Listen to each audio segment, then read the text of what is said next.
Envy is the problem. So I think most of you guys have watched these videos like showcasing young YouTubers, young entrepreneurs earning big success, earning big money in their early age. And of course, I think quite a lot of people will feel very envious towards such people. But I think, like, same for myself, I also feel extremely envious of these people, which to the point where I try to avoid their videos entirely. Like, I didn't even want to watch them because, oh, it made me insecure, But yeah, it made me insecure, truthfully. It made me extremely insecure, and it makes me give excuses like, they probably have rich parents, they have better opportunities than me, they are lucky, and they got their money through illegal means, blah blah blah, excuses, whatever. I mean, yes, it can seems very easy for them, but to be honest, what we know is only like what the video or the news article is showing. We do not know the hours and years that is in the background. Like, we don't know what is behind the scenes. He can be working his ass off day by day, and then just like 5, 10 years later, finally he got a breakthrough. Hmm.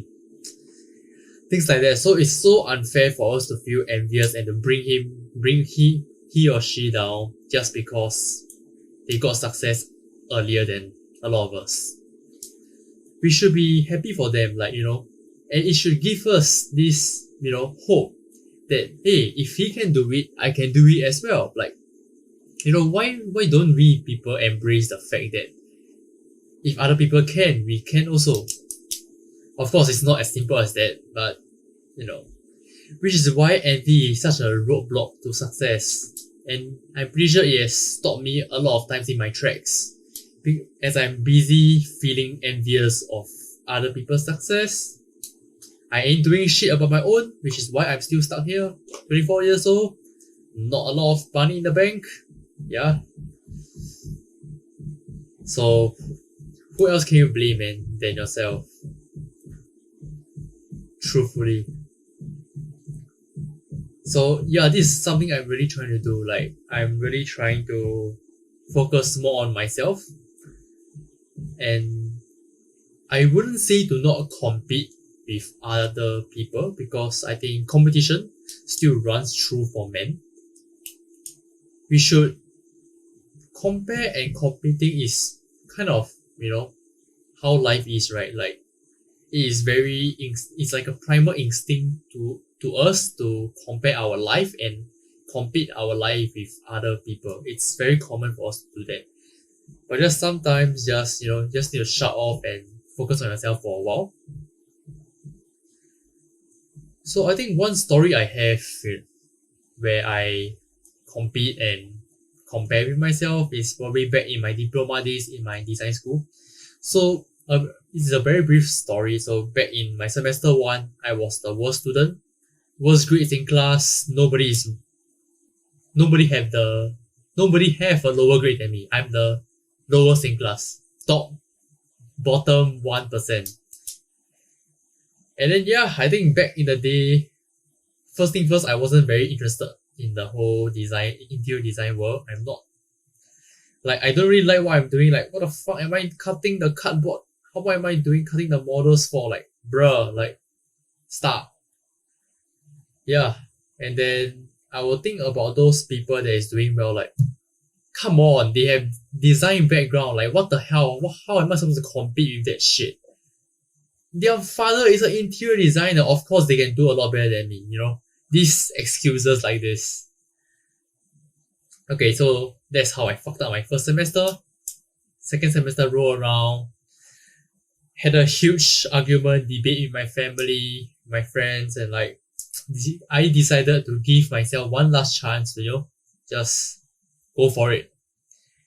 So of course, there's a lot of factors that pushed me to the right direction in my second semester. But I think one of the biggest thing I did was, to strip back to convert the envious towards being a more humble guy. So I think I humbled myself, and I became a true student of the whole sport, the whole art. So instead of just looking at a top student and be like, ah, fuck, they're so good, they have so much success, they have good parents, and blah blah blah blah, I try to learn from them. So every single time, cause in the interior design or like in the architecture sort of course, we have this thing called studio. And in studio is usually a place whereby we will all bring our works and we'll all sort of discuss about our work. So it'll be like a quite a big group discussion. So essentially what I will do is like wherever the top student is speaking or whatever or the lecturer is speaking, I will make sure to listen intently to try to absorb as much as I can out of them. And then if I'm still unsure, I'll try to ask questions like I'm truly became the student of the game. And I think as I progress, more and more people realize that, oh shit, he's trying to learn. And then more people actually offered to also help me out. And that's how I become one of the better students in the whole cohort. And yeah, and it's quite funny that why didn't I apply this thinking I had when I was still when I was like 17, 18, 19 years old. I already have this mindset. Why didn't I apply this mindset to my current life now? Why am I being such a dumbass? Sometimes life, you just got to look back. You gotta unlearn what you learn. Shit like that. And sometimes you screw up. You go back to the past, you look at what you have done right, and then you move on from there. Yeah, I need to humble myself more. I need to be a student in the whole adulting life, self-improvement life.